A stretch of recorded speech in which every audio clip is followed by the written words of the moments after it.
Top 10 Most Powerful Weapons in Hindu Mythology. Number 10, Vasvi Shakti, Indra's weapon that was loaned for a one-time use to Karna. Sure to kill the target, no matter what, who it may be. Karna preserved it to use it against Arjuna, but was forced by some smart tactical moves, to use it against Ghatotkacha instead. One of the most powerful weapons that appear in the epic, and one of the few that seriously threaten Arjuna. Number 9, Vajra, Indra's all-powerful weapon, prepared out of the spine of sage Aditi and used to kill the demon Vritra.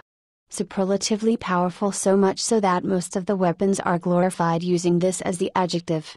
So powerful that, in the Gita, Lord Krishna claims that amongst weapons, he is Vajra. Among weapons, I am Vajra, among cows, I am Kmadhinu, I am the progenitor Cupid, and among snakes, I am Vasuki, the king of Sarpas. Considered to be the supreme amongst weapons. Number 8, Brahmastra, considered to be the supreme weapon that can be possessed. Very rare.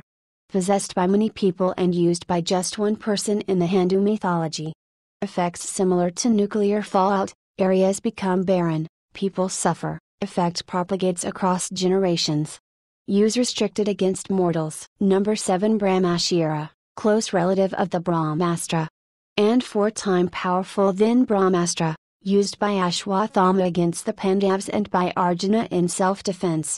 Nuclear fallout contained by intervention of sages Narada and Vyasa, where Arjuna retracted his weapon as ordered, but Ashwathama, unable to do so, instead sends it to attack Arjuna's unborn grandson, Parikshit, who is subsequently saved by Krishna. Number 6, Pashupatastra, indestructible and irresistible weapon of Lord Shiva that contains the power to destroy all creations.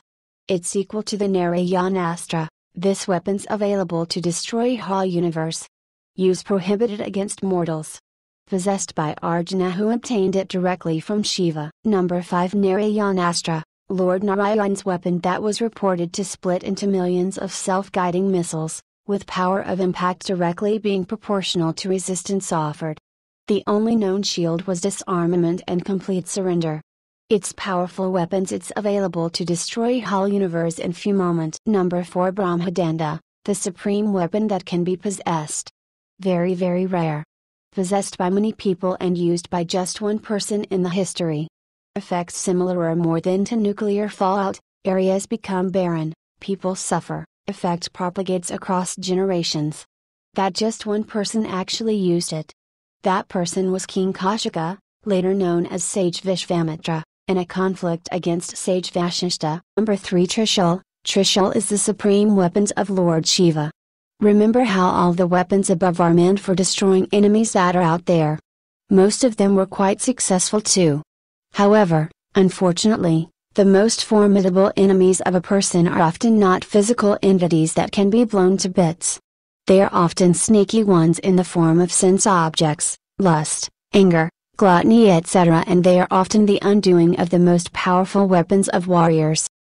Number 2, Sudarshan Chakra, as powerful as it can get.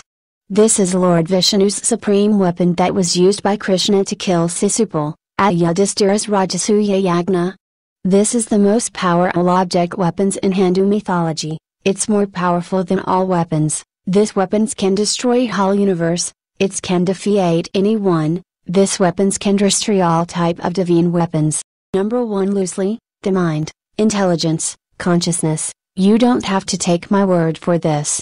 From Krishna's statement in the Gita, the working senses are superior to dull matter, mind is higher than the senses, intelligence is still higher than the mind, and he, the soul, is even higher than the intelligence. One should steady the mind by deliberate spiritual intelligence and thus, by spiritual strength, conquer this insatiable enemy known as lust.